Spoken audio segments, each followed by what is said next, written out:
Welcome to the On the Other Hand, and we're going to be doing the first episode of Vintage today. So today we've got my first vintage piece. One of you asked for it. I've had a few messages asking for some vintage stuff, and basically I've got something in. We've got a 1970 to 1979 Amiga Seamaster. Now, Amiga Seamaster is to this day the longest running line of Amiga watches. It was introduced in the 1940s, and basically I'm going to be going over a few things on the Seamaster today. So, the first thing about the Seamaster that I've got to say is it was released in 1948, and basically this is a specific model with, I believe, the caliber 1012 or 1020. It's got the original strap on it, which is this kind of multi-finished. It's got like a crosshatch brushed mid links, which is kind of odd, with polished outer links, and then the original Amiga clasp, which is in really good condition actually, considering the age, and the case is still polished. So we've got an original crown with the Amiga sign. If we can focus on that, we've got original signed Amiga crown, and a new acrylic crystal. Now, these were acrylic because at the time sapphire wasn't used a lot on watches because obviously the age of them, and they weren't released, and it was just not the technology we have now to form them weren't known. So got an acrylic, which means we can use Polywatch on them. I'll put a description, I'll put a link to Polywatch in the description below.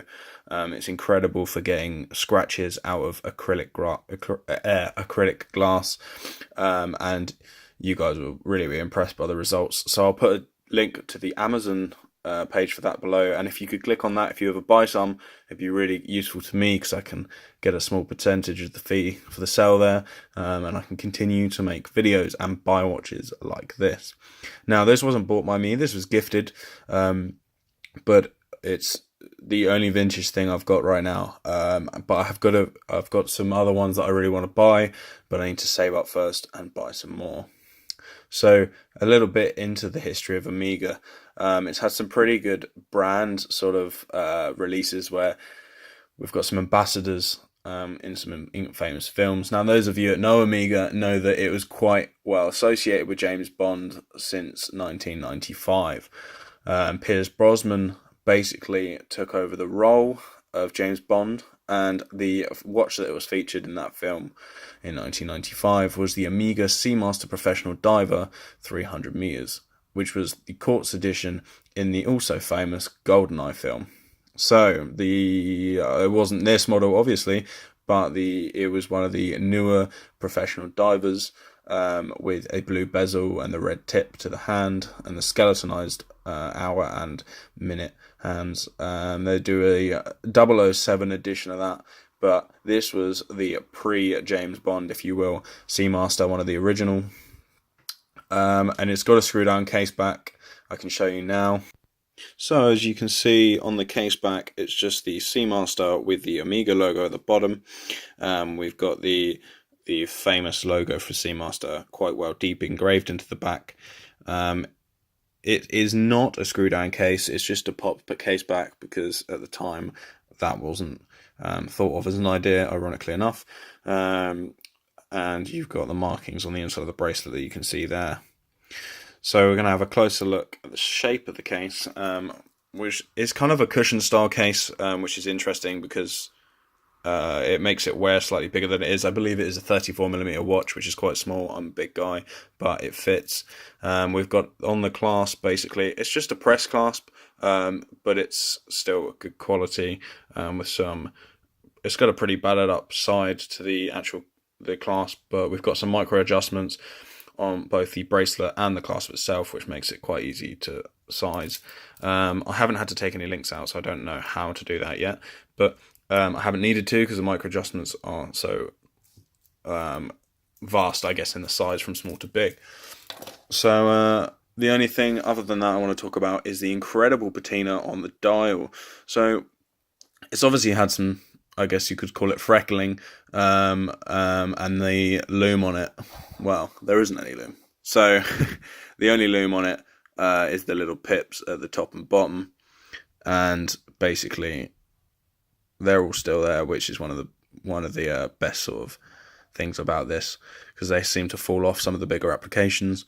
We've got a date window on the right, which is framed, and then we've got the hands, which are also quite patinaed, but in a really nice way. They're just tarnished as metal does over time, and it's just the right amount of freckling on the dial. I absolutely love the fading, and I like the patina. It might not be for all, but I think it's really nice, and it adds character and a level of authenticity. Now, you know that this is, if you've read my article on Marcus Faria, you know that this is not a repainted dial, because you can see that the markers are very crisp and clean, and there's no enamel or paint going up the side of the markers.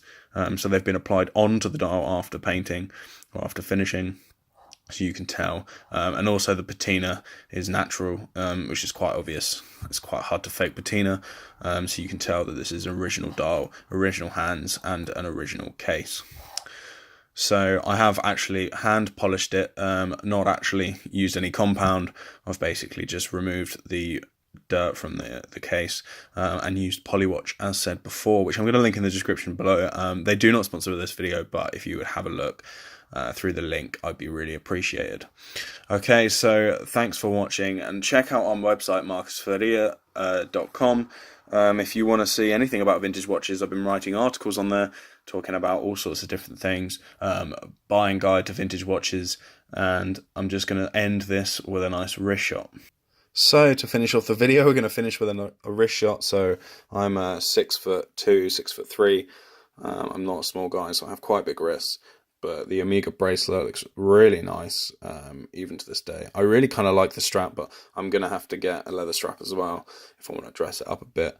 The size is really nice, and the cushion case does not wear bad. It's really comfortable, and it wears bigger than it is. It definitely wears bigger than the 34.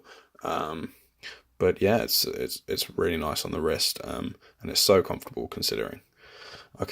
Okay, so thanks guys for watching, and if you guys think that if you guys like watches, vintage, modern, reviews, and some information about buying, then please like, subscribe, and hit that bell icon, and I'll be bringing more content to you.